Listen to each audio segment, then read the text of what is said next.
actually the 12th chapter, I think there was two different identifications, like one for the defense mechanisms and one for like the things you develop if you don't go through this. Yeah, good. So identification identification is listed as a defense mechanism. Ignore that. I think I remember intending to cut it from there. If I didn't, you can cut it there. The sense of identification that I do want you to know is the second one you were saying, which is in the context of child development. Identification is supposed to be the healthy end of the phallic stage, when boys have their Oedipus complex and girls have the Electra complex. So the boys love their mom, hate their dad. Girls love their dad, hate their mom. Identification in that context is when the kids come to identify with the same sex parent. So boys think, no, my dad is a boy like me. I want to grow up to be like him. And the girls think, I want to grow up to be like mom. Instead of hating them. If I have to book an appointment, do I have to immediately follow? Yeah, if you want to book an appointment, yeah, use email. If you want to come to the office hours that are listed in the syllabus, no appointment required. Can you explain factor analysis again? Yeah, good. This is a very important concept. So it came up in the intelligence chapter 2, but it comes up again in the context of personality. And I'll start by giving my silly example. Remember my question where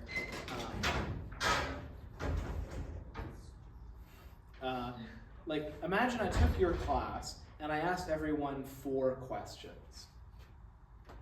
And I asked them how much alcohol they have had in the last month, how many parties they have been to in the last month, and how much marijuana they have been to in the last month. How much marijuana they have had in the last month. And then the 4th one, which is the unrelated one, or would be empirically, how many pairs of black shoes do you own? Now, that could be correlated, I suppose, but here's my bet. Now, I'd have to do the study to find out, but I would bet these first 3 are correlated. And what I mean by that is people who say I've smoked a lot of marijuana in the last month probably on average have had more alcohol in the last month, right? And probably have been to more parties. Are they more likely to have black shoes?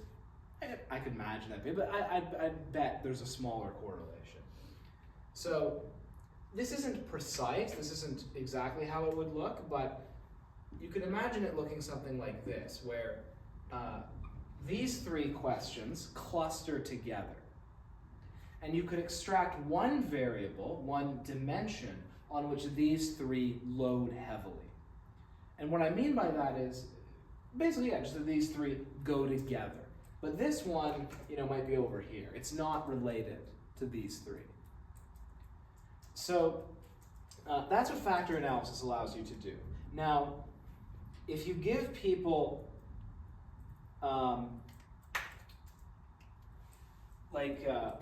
cognitively difficult problems to solve, so you give them math tests, vocabulary tests, spatial tests. So this is the intelligence chapter. You find that basically, to a first approximation, there's one cluster of items.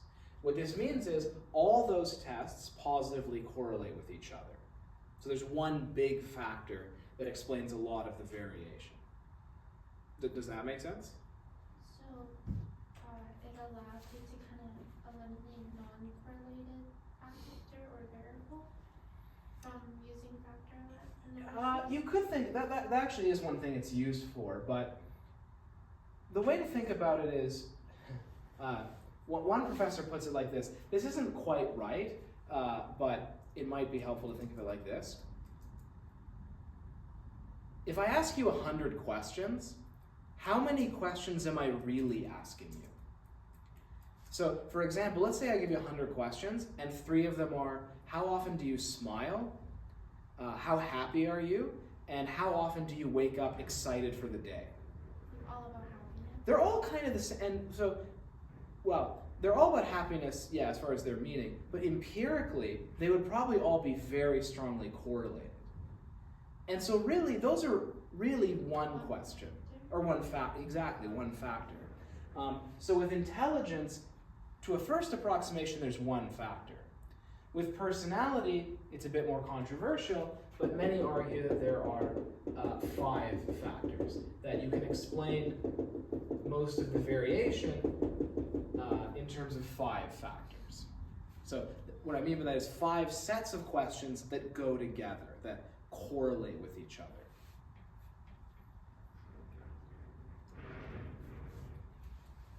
Can you explain the point of the Festinger's study? Good, yeah, so this one's, so I'll say what the finding is, and then I'll say what his explanation is, and it's good to keep those distinct. So Festinger's study, he explained the results in terms of cognitive dissonance. You could explain it in other ways, but here's what he found. You randomly assign people to 2 conditions, and people in both conditions do a boring task, like organizing BBs or some stupid thing like that. Both groups are then paid money to tell someone that task was fun. So this group is paid, what is it before inflation? I think it was $1, but that's equivalent to $10 today, if I remember correctly. And the other group is paid to, the equivalent of $200 in today's dollars. Like, so serious money. Again, they're paid to say that task is fun. After that, they ask them, okay, how fun was it really? Like, just what do you think? I'm not paying you anymore. Like, just how much fun did you have?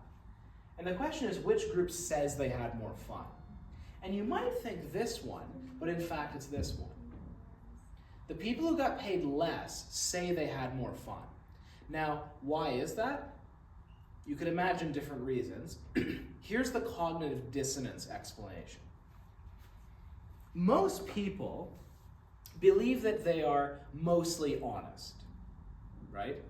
And cognitive dissonance is caused by a contradiction between your beliefs and your behavior in the standard case.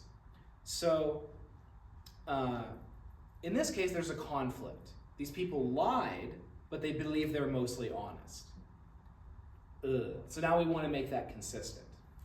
This group, okay, so they're thinking, I feel dissonance. I believe that I'm mostly honest, but I just lied. Well, I got paid $200 to lie. Even an honest person would tell a little lie for $200, so I'm still mostly honest. They have a better way of reconciling it. This group, I just lied for $10. Am I the sort of person who would lie for $10? You know, I wasn't lying. That task was pretty fun. Now, it's not that people actually literally said that, but that's what Festinger argued was going on. That's his explanation of it. So is that like a way of coping with yourself? Like to make yourself feel better? You could think about that. I mean, coping, that's one way to say it, but I would say that the central motivation in cognitive dissonance is being consistent.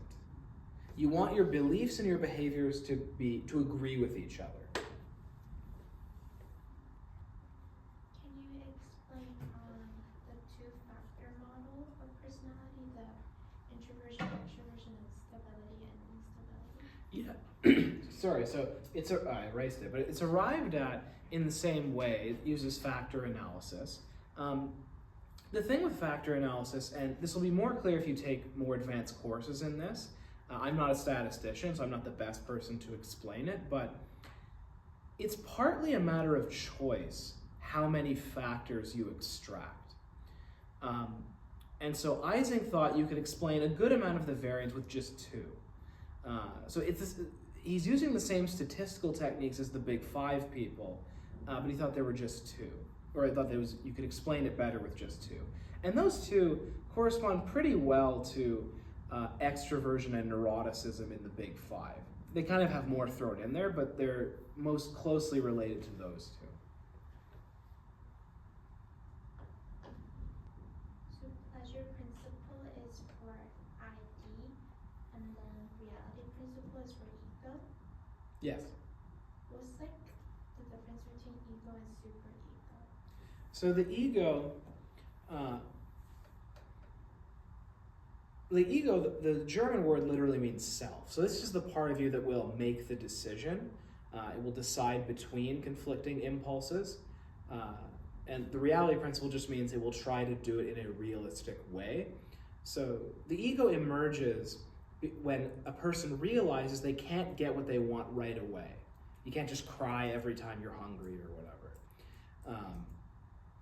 So those are the traits associated with the ego. The superego is your sense of right and wrong. So it has a very narrow role. The ego's got a few things going on. The ego also, incidentally, is what in Freudian theory is responsible for the defense mechanisms. And it is just the primal stuff. Okay. Exactly. For the 12 findings from positive psychology, you said that'll be a good focus for the test. Are we going to be like given scenarios of? I don't think something that specific, no. But but yes, those 12 are good to know. Okay. And will we be asked to identify in ego and superego in the test, like their definitions? Yes. Okay. Yeah. What is flow state? Flow state.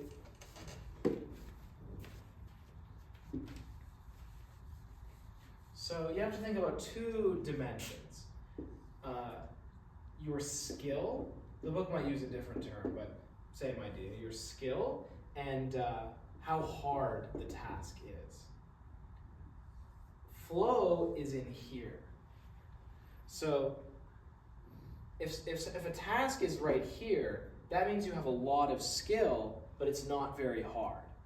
And so if you're in here, you're bored, right? The task is too easy relative to your skill. If it's in here, so let's say you have like no skill, but it's very hard, well, in here, you're going to be anxious. This is flow. The challenge matches your level of skill, and this is a very pleasurable state. When you're in here, you lose yourself in the task. Like you're immersed in the task. Do we have to memorize the MMPI?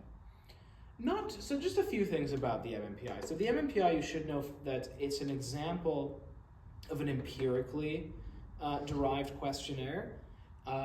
You should know that it has like lie or validity scales that I talked about. So questions where, for example, the socially desirable answer is true of very few people. I guess too, it's good to know that it has some clinical scales, like so scales for like disordered types of personality, but that's I think all you need to know about it. Like I won't ask you details about each subscale or anything like that. So an empirical approach is basically like a hypothesis study. Basically, it's something we can like make a study on because the rational approach is theoretical understanding in your own head, but empirical, it's like a test based on correlation, so it kind of like done in a study. Yeah, that's a good way to think about it. So, yeah, like a study, like something you can do empirically. So, and what you'd be looking for in that study is correlations between different kinds of questions. Okay. So, like I said, like if the comic book question is correlated empirically with the depression question, you put it in the depression scale, even if you don't know why it's correlated. From what you have observed? What Yes. would Oh, very simple. Just when it's hotter, people are on average more likely to be aggressive. That's it. Can you talk more about the implicit association test? Yeah, so all you need to know about it is, so just to refresh our memories of what it is, so you're given a series of faces and words. And for one part of the test, so if let's say it's the race one, they have other kinds. Let's say it's the black-white one. So some of the faces look European, some look African, and you get good words and bad words. And for the first part, you have to press the right key if it's good word or white face, and the left key if it's bad word or black face. Then it switches, and you look at how much quicker they are when it's good word, white face. And they randomize the order to get rid of that problem. So all you need to know is, I guess, one, it's a way of measuring implicit attitudes, as they're called. So, associations that people have that they may not be aware of. You probably don't even need to know this, but for whatever it's worth, there's an ongoing debate about the validity of this test. So one thing you can look at is, does it predict, behavior? So some studies will look at, do people who have more bias as measured by the IAT sit farther away from people of color? That'd be one thing. Or are they more likely to identify a person of color as having a gun if you give them like a video game type scenario? Lots of studies like that. There's meta-analyses have come to somewhat conflicting conclusions, but even that's more than you need to know. Really what you need to know is it's a way of measuring bias that does not rely on self-report.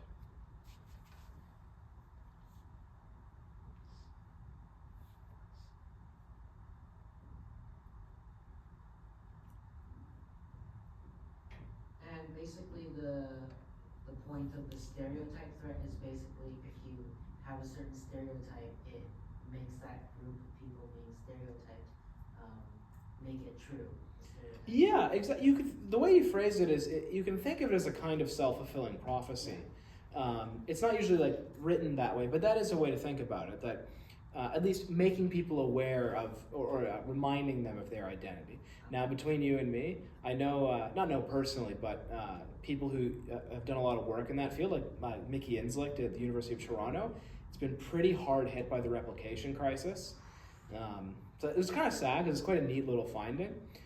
So there's some people who still argue for it, but Mickey Inslicht, who I follow on Twitter or X, recently wrote a blog post about it, and he was like, if it's there, it's probably quite a small effect, if it's even there at all. For intercessory prayer, so that's when someone prays for you but you're not aware of it. But what do I have to know about it? Just the studies on it, and there was one really big one with over 1,000 people. I didn't find any effect of it. Even though there are a lot of studies finding benefits of religion, like religious practice, but that the evidence on intercessory prayer casts doubt on the idea that it's like divine intervention or something. It's probably due to the social and psychological benefits of religion. And you said being like a individual, like religious individual, is better than being like associated in a religious group, right? No, so it's good to be in a religious group. I meant like a religious country. So I could have put this better maybe. If you look at all the countries in the world and just rank order them from the most religious to the least religious. The most religious countries are places like sub-Saharan Africa, some Middle Eastern countries, and they often are not like very happy places to be. There are exceptions, but on average.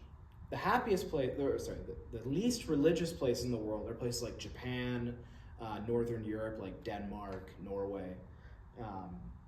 And those places tend to be quite happy places to live. So that's the one part of the finding. But then within any country, the happiest people on average are the most religious people.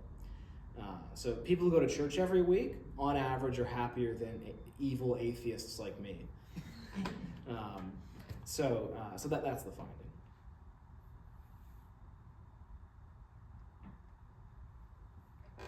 For the models of altruism.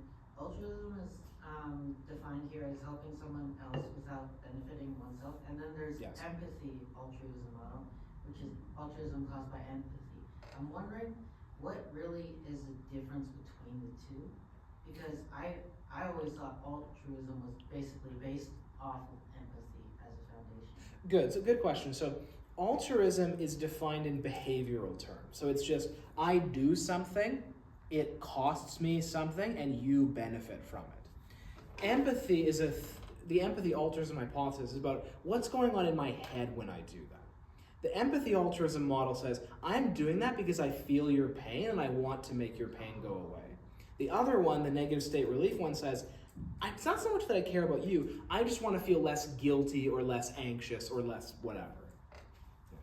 And I remember you talking about there being like I would call it reciprocal altruism, where it's like Yeah. you do something good and expect them to like pay you back in a favor. In the future, exactly, yeah. So so the two explanations I just mentioned, like empathy altruism and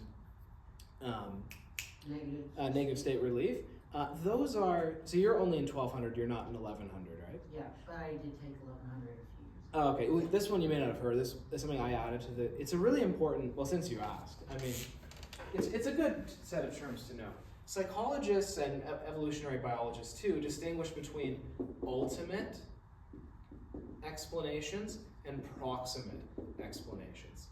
You don't have to know this for the test, but it might help you think about what those, I guess, four models are getting at. Proximate explanations are about the immediate causes for something. So what's going on in my head, what's going on in the environment right now, hormones, brain, all that is proximate. Ultimate basically means evolutionary explanation. So the example I give in 1100 is, suppose John asks Susan on a date. Proximate explanation would be things like his testosterone level or his nucleus accumbens is active or all that stuff. Ultimate explanation would be, why do those desires exist at all? And there's going to be an evolutionary story, right? That, people who had none of those desires at all didn't have any kids, and so over time, there's evolutionary pressure to have those desires. So back to altruism, kin selection and reciprocal altruism are this kind. They're about why altruistic tendencies exist at all. The other two, the empathy, altruism, and negative state, are proximate explanations. Oh,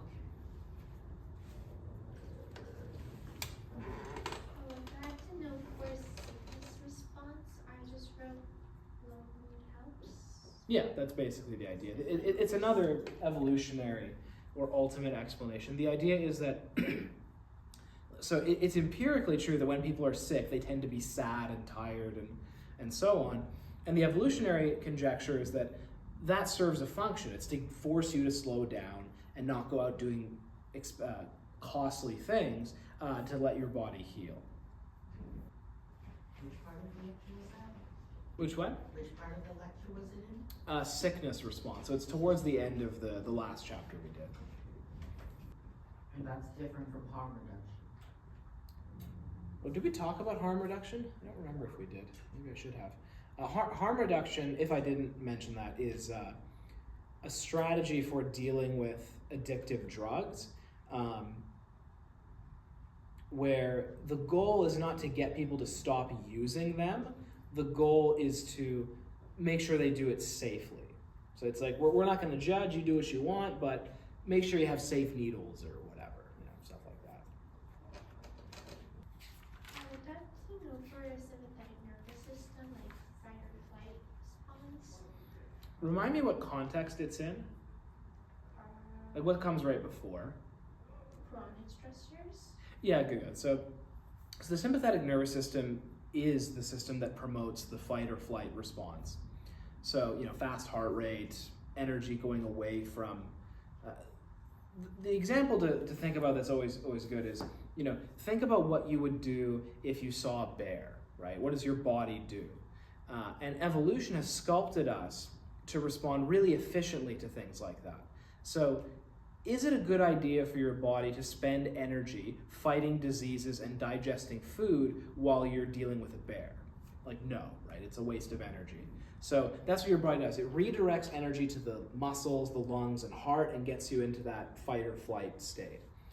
I mean, not to be too, silly, but, when people get scared, often they poop their pants, right? And the reason is your body's like, that doesn't matter. We're just gonna leave that alone. All that matters is staying alive. So that was good in the context in which it evolved, right? It's good for those threats. But if you're dealing with stress all the time, it's not so adaptive, because then your body is more likely to get sick, because your body's directing energy away from immune function and things like that, which is one reason why stress is associated with bad health outcomes. So when you're in that fight or flight response, your immune system goes down. Exactly. Yep. What's that graph where of those stress response? The general adaptation syndrome. Yeah. Like where it goes up and then stays high and then goes down. Yeah, that's exactly. Yeah, so it's in, if you take 1200, that's one of like the key things from that section. And chronic stressors, just anything that negatively impacts someone, like physically and mentally. Yeah, the term chronic just means like long lasting. So it's not like you have a stressful week, it's like you live in a dangerous neighborhood or something. Like it's just a constant source of stress. Can you talk more about George Kelly's personal constructs? Yeah, I think in the class I made fun of it as an example of what some people call physics envy. It's actually a pretty simple idea. All you need to know about that is his theory is if you want to predict people's behavior, you have to know what they believe. His fancy term for belief is personal constructs. It just means what people believe about what's happening. So, I think the example I used was like, if I'm walking up the bus and I trip over someone's leg, what am I going to do next? And it depends if I believe he did it on purpose or not. That's like a simple example, but that's good enough for Kelly. And what perceived control? Which section? What's the term right before, just to make sure I'm... Chronic stressors. Okay, yeah. So it's pretty similar to, in fact, for your purposes, it's the same as locus of control from a prior chapter. So just, do you believe that you're in control of what happens? This is not related to the test, but Oh. I have to take Psych 2300, and I was wondering if you also teach that class. I hope not. I might wind up teaching it. But I am going to be teaching 2301 in the summer and the winter. With a few exceptions, profs hate that class as much as students do. It's a pain in the ass. But I might wind up teaching it. We'll see. I have a friend and she said it was like really easy, and it's like a requirement for me. It's funny. So some people, it's funny. If someone's like good at math, although it's not necessarily about the math per se, but some people would find it easier than most psych classes. Like most psych classes, you have to learn a lot of terms, but they're not super complicated. Like it's more verbal. That class, it's fewer concepts, but it's more mathematical. What your profs will tell you is, in a way, it's learning a new language, though. The math isn't super advanced. It's learning how to use these different statistical techniques and learning what they mean. But yeah, some people find them easy. Like my first one, I struggled, if I'm honest. Once I got the knack of it, I think there's a certain beauty to statistics, but initially it's different from the other psych courses. So I'm just a little confused about the primary and secondary appraisal. Like I have like definitions down, but I don't know if I like get 100%. So like, just think about the test. Let's treat that as a stressor that you're thinking about. The primary appraisal is, how bad is this test? Secondary appraisal, how good are my study habits for dealing with this test? So secondary is about my skill. Yes, exactly. Like So it depends on me. yeah, so primary appraisal is about the stressor.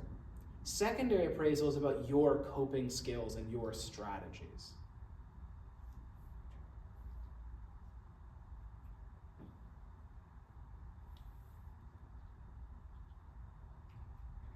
And I should say it's about what you believe about your code. So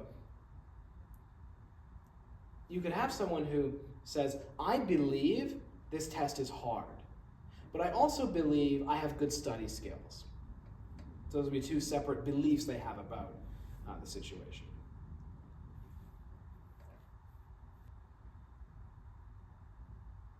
What about hedonic happiness? Yeah, so there's two conceptions, hedonic and eudaimonic. A simple way to think about it is hedonic happiness means pleasure, just like good feelings. Eudaimonic happiness means a good life, like your life is going well. So this is kind of silly, but here's two extreme cases. You could imagine a guy who's like homeless, but he's discovered really good heroin that makes him happy all the time. Now, normally, of course, heroin you get used to and then you feel miserable, but he has special heroin and he's constantly in pleasure. So he would have hedonic happiness, but not eudaimonic happiness. On the other hand, you can imagine a guy who has a good family, he has a good job, he has lots of meaning and purpose in his life, but he feels sad on the inside. He would have the eudaimonic kind. So is it like a person has one or the other, or can a person have Oh, no, you can have both. In fact, they'll be highly correlated.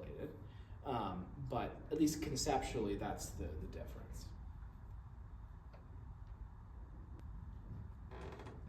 But meditation is hard to achieve, right? I mean, for people differ. I found it hard to get good at or to develop a habit. Probably there's individual differences. Some people are just better at sitting at peace with their thoughts.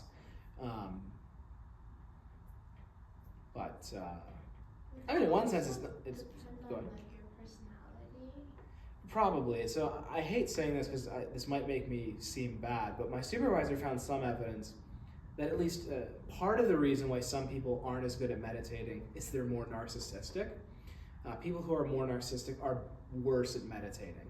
And the argument that he made is that at least many narcissists, they're actually insecure and it's projecting a kind of confidence. Like that's part of what its role is. And those people, on average, their heart rate goes up when they meditate, not down. Because they're like uncomfortable looking inward. Oh, because they're so insecure. They're insecure, and the narcissism is just a way of like, ooh, look at me, look how Well, like confident I am. it hurts to like see like that side. Yeah, exactly.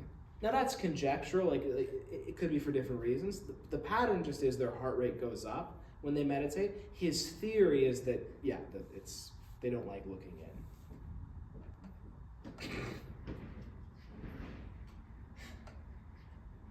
You liked my narcissism imitation? It's very, I want to know for college undergraduate stress scale. So it's very similar to the Holmes-Rahe scale. So it's in the textbook. You could look at it and do it yourself. It's just a number of, here, I'll open it up, events that could have happened in the last year, and you're asked, like, have these happened to you? And each one is associated with a different number of points. So at the bottom, so one is falling asleep in class. So that's some amount of stress points that you get. That one has 40. That seems kind of high, but okay. Higher up, if your friend is depressed, that's 73. Like that's quite a bit of stress if a close friend is depressed. And then like sexual assault is like the worst one. That's 100 points. So you just go through, and like the more points you have, like the more stress you have. What about life change units? Yeah, so those are the units in the, so the Holmes-Rahe scale is earlier, and it's similar to the college undergrad one, and each item is associated with a number of life change units. So more life change units means this event is more stressful. It changed your life in more ways. So I think for the adult one, so not the college one, I think the worst one is like death of the spouse. Like that's 100 life change units or something like that.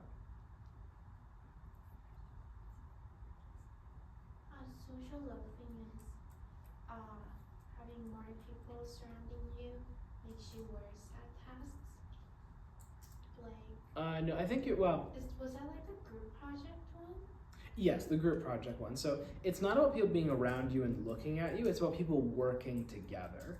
And especially if you don't get credit for your individual work, you only get, like, let's say 1 grade for the whole project, people get lazier. Which probably some of you have experienced. And the opposite of that would be social facilitation. So social facilitation is different. So loafing is about being lazier, like when you're working together. Social facilitation is about being watched. So people are watching you do something. And the idea is, the one sentence definition would be, if they're watching you do something that you're good at, you'll do better. If they're watching you do something you're bad at or you haven't practiced a lot, you'll do worse. That's the simplest definition. What would be age cues in the Age what? age cues? Age cues. CUES. Is this in the attraction section? Yes. Oh, I think I didn't talk about this. So I'm actually gonna make a note to talk about that next time. But this is well replicated. This is probably the best study here comes out of David Buss's work. He looked at several different cultures. And the finding is, so it depends. So cues to age are things like clear skin, clear eyes, things like that. And the finding that's been replicated is, on average, men are attracted to women who are slightly younger than them, and women are attracted to men who are somewhat older than them, on average. So the number across cultures is around 2 years is people's preference. There are different evolutionary theories about that, but you don't have to know that. That's more 1100. What about discrimination behaviors? Yeah, so I just told people to write behavior beside it. So there's 3 terms that sometimes get thrown around together, but they're distinct, at least in psychology. Stereotypes, prejudice, and discrimination. Discrimination is the behavior part. So if I, wouldn't hire someone who was a different race, that would be discrimination. It's something I'm doing. Prejudice is like not liking another group or having a negative feeling about them, or negative attitude, as psychologists would say. Stereotypes, by contrast, are beliefs. So if I believe that all African Americans are violent or something like that, that would be a stereotype. What about target-based inferences and category-based? I think I skipped over that, but yeah, just so an inference is I'm trying to conclude something about someone. So, so take the African American case. So like I want to hire someone and an African American comes in for a job interview. A target-based inference would be, I learn about this guy, John, and I learn about his traits, his tendencies, and I make a judgment of him based on that. Category-based is the other one, right? So category-based would be, I make a judgment of him based on the fact that he's an African American. So I say African Americans are like this, and he's an African American, so I infer that he's like this. For the final test, would there be 20 questions per each unit? So it'll be 70 questions total. 40 of them will be from the last 2, so a bigger chunk of it, because you only get tested on them once, so it's more fair. And then 30 are on all the other chapters. So I forget what it works out to, like 4 or 5 per chapter kind of thing. So.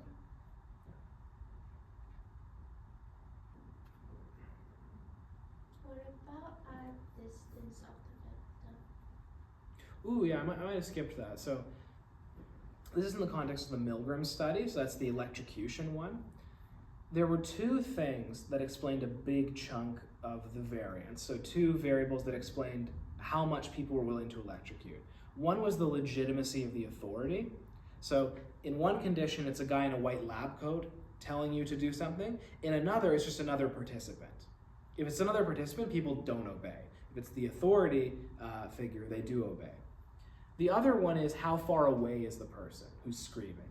And the closer they are, the less obedience you get. Not very surprising. So other things like gender, religion, politics, like of the people, didn't predict much of who behaved or who obeyed and who didn't. That would be personal characteristics. That's exactly personal characteristics. What about over-justification effect? So that requires understanding intrinsic and extrinsic motivation. So intrinsic motivation is you do something because you like doing it.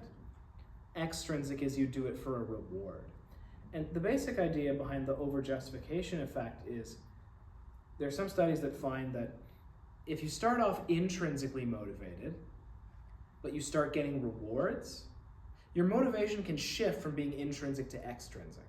So now you're not doing it because you like it, you're doing it for the reward. And then if the reward gets taken away, you're more likely to stop. Which is weird because before you're doing it, Not completely. or yeah, if the reward is gone, yeah. So yeah, that's the over-justification effect. Wasn't this from like a long time ago? Yeah, I thought so too. What chapter is this in? Like the last one. No, 13. Chapter 13. Yeah, I wouldn't worry too much about it then, because yeah, that's right. It does come up before, so I'm pretty sure it's not going to come up this time. It might be listed in the chapter in passing, so maybe I threw it back in there, but I wouldn't worry too much about it. Well, you might as well keep it in your head. It could be on the final. You never know. Self-serving bias is like a bias towards yourself. Mm-hmm. Just say. Yeah, towards yourself, specifically in the context of making attributions. So, when you're trying to explain what happened to you or what you did, you have a choice between making personal attributions and situational attributions. The self-serving bias is if you do something good, you make a personal attribution for yourself. So I did that good thing because I'm a good person. If you do something bad or you fail, you make a situational attribution. So then you're just great no matter what. You know, 'cause every time you fail, it's not my fault. Is this related to the fundamental attribution error? The fundamental attribution error, they're both about attribution, but the fundamental attribution error is about other people. So that's where the fundamental attribution error is a bias towards making personal attributions for other people's behavior, whether it's good or bad. What was self-verification? That's a bias. The way to think about that is it's like confirmation bias, but for beliefs about yourself. So effects that involve self-verification are cases where you do things to confirm the beliefs you have about yourself, whether they're good or bad. So it's kind of in tension with the idea of a self-serving bias, but there are lines of evidence for each, at least in different contexts. So one example of self-verification, people with low self-esteem, so they believe they suck in some way, if they're in a relationship with a caring person, studies find that on average they're more likely to leave. And the idea would be it's not confirming my view of myself.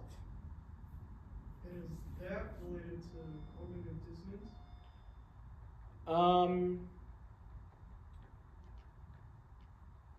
Yes, you could draw a connect, because I guess the reason I'm hesitating is cognitive dissonance is usually defined as a conflict between beliefs and behavior.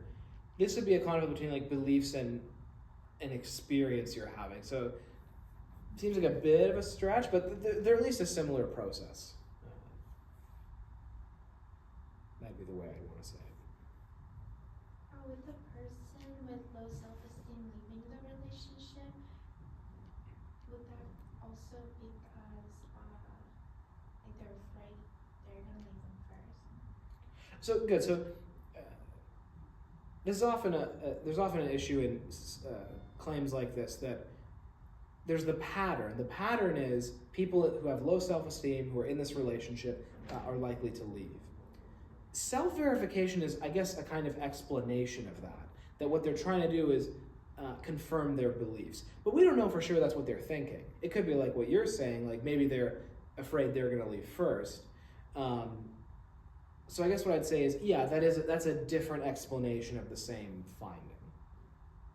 So I guess another example could be like someone with low self-esteem dating someone that's like just horrible, like a horrible Yeah. partner. Exactly. It's like, yeah, this confirms this person tells me I'm trash. I believe I'm trash. Good. My belief is confirmed. What is person situation controversy? Just there's debate about which predicts behavior more. And this is a very, common question that people wonder about. So take extroversion, or I should say not extroversion, but how talkative someone is. People in the trait theory tradition say that if you want to know how talkative people are, look at their traits. How extroverted are they, for example? If you're in the situation half of the debate, you say, well, no, it depends what context it's in. The same person might be really talkative with their friends, but really shy with like a person of authority. So the trait, and if you look at the literature in a sober way, both do explain a good chunk of the variance, but someone like Walter Mischel is famous for being on the situation half of the debate, or for at least drawing attention to it. What about compensation by Alfred? Yeah, Alfred Adler. So Adler thought that the key human motivation, so Freud thinks it's sex.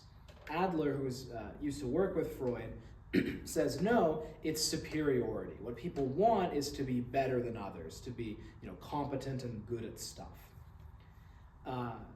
What Adler says is if early in life you become insecure, like you get signals that you're not very superior, you develop an inferiority complex, so you're constantly worried about not being as good as others, and you engage in behavior to build yourself up, to compensate. There's lots of jokes in pop culture about this, right? People who have big trucks are insecure, like they're compensating. Like that would be a kind of a silly example. What about a humanistic perspective?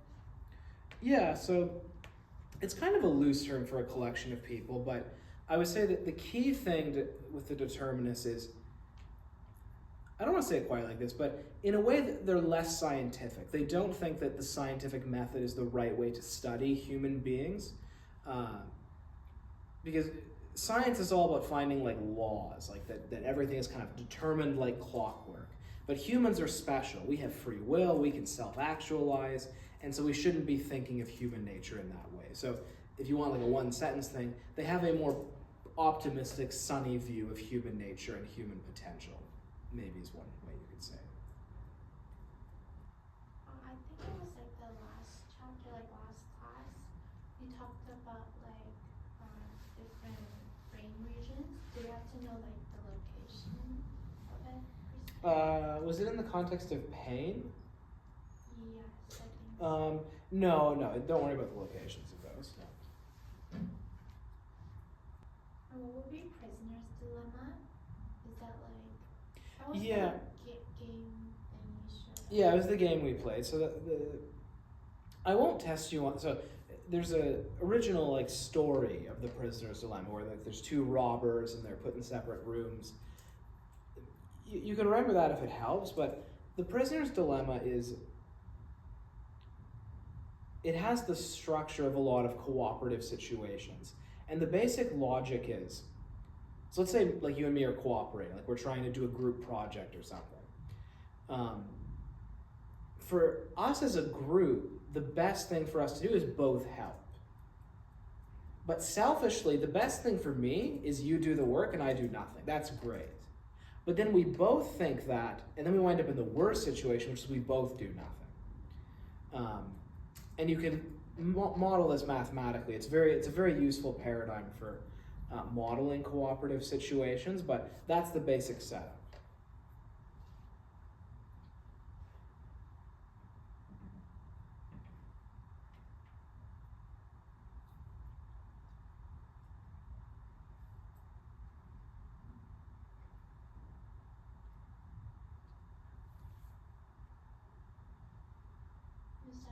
the same thing with the confessing is always better than No, yeah, that's it. So confessing is like not cooperating. It's you're stabbing your buddy in the back. So like in our if we're doing a group project, confessing would be like me not helping with the project. Like I'm backing out of kind of like the agreement, so to speak. And in the confessing situation, no matter what the other person does, it's better if I confess. Or in the group project, it's better if I do nothing, so to speak. But when both people think that, you wind up in the bad situation. so don't think that way. Try not. I mean, so it's weird because no, like the rational thing to do is to confess. If the key though that I said later is that's if you're playing the dilemma once. If you're in a cooperative situation just once, the rational thing to do is defect. But if you're playing the game with someone over and over again, the rational thing to do is what's called tit for tat, which means I cooperate first, but then I do whatever you do. So I'll be nice first, but then if you stab me in the back, I'll stab you back. And then if you start being nice, I'll forgive you and be nice back. Would you actually forgive us? If you stab me in the back? Yeah. If you literally stab me in the back, probably not. But in these simple models where like it's just minus 3 points plus 5 points or whatever, then it is rational. The reason we know this, I think I mentioned this. They literally had like a tournament between different strategies for this game, like a kind of like computer code compete with each other, and they wanted to see which one would win. And the winning strategy was the simplest one. It was just a few lines of code, and it was just cooperate on the first move, and then do whatever they did on the previous move. That's it. That's the winning strategy if you're playing with someone over and over again. So I can do that for rock, paper, scissors? No, rock, paper, scissors, the rational thing is randomization. Yeah. Which sounds simple, but it's actually hard to do genuinely random. Like just doing rock, paper, then scissors over and over, that's not random. So it's very easy to get in a rut where you accidentally do like patterns, and that makes it easier to lose. So no, the rational thing with rock, paper, scissors is pure randomization. I think they did like another tournament later, like after the first results came out, and they had like more sophisticated stuff. And I think they're a different strategy was better than tit for tat. I think it was the tit for two tats. Tit for two tats. Send me that. So I'm going off of like the. Oh, it's in the Selfish Gene? Oh, okay. I'll have to reread that chapter then. Okay, so tit for two tats. Okay, thanks for mentioning that. I'm not sure either because I might have forgotten. I might have remembered it. Well, it's very possible. I haven't read the book cover to cover. I have a very bad habit which gets me in situations like this, which is I rarely finish books. So I may have just read the first half of the chapter and overgeneralized, but no, I'll take a look at that.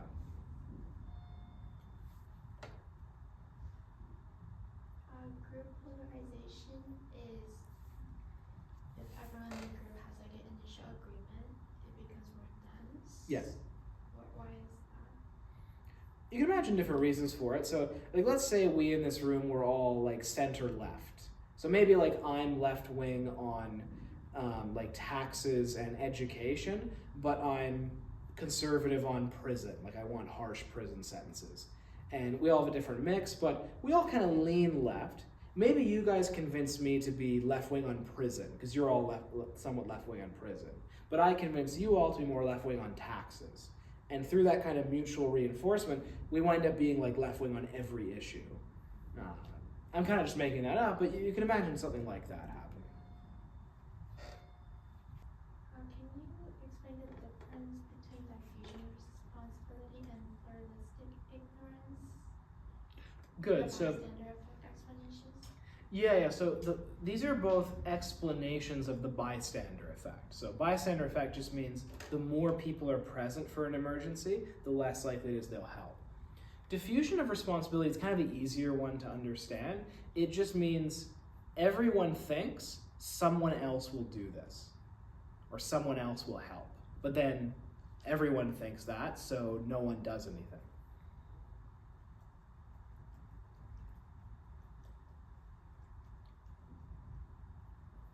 pluralistic ignorance is the harder one to explain. So in the context of the bystander effect, it would mean everyone thinks this doesn't look safe, but I think everyone else thinks it does look safe.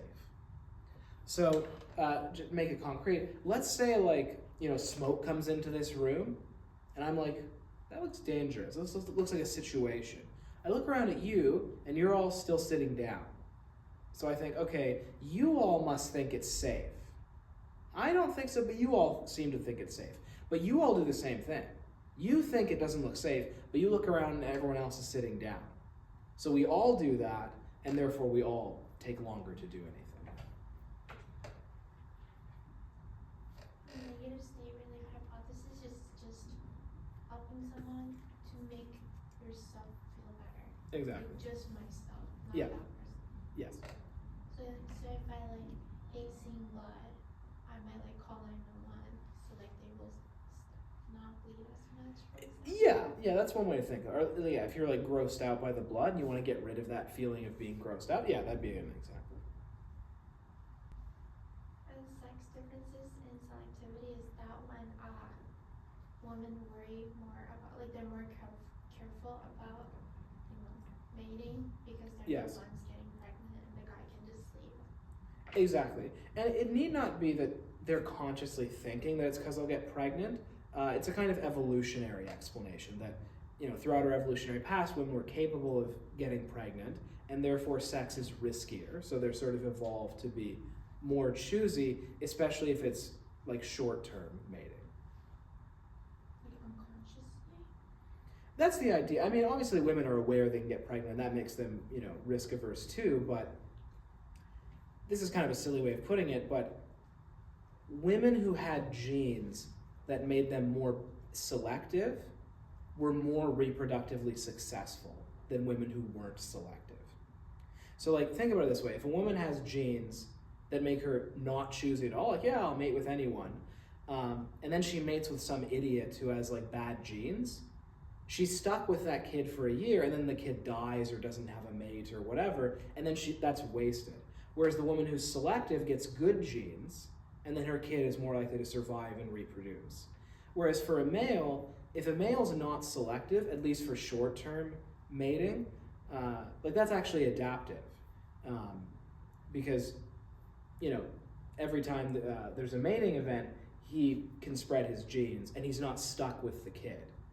Now, when it's long-term mating, males and females are equally choosy. Because they're both, kind of giving something up, is the idea.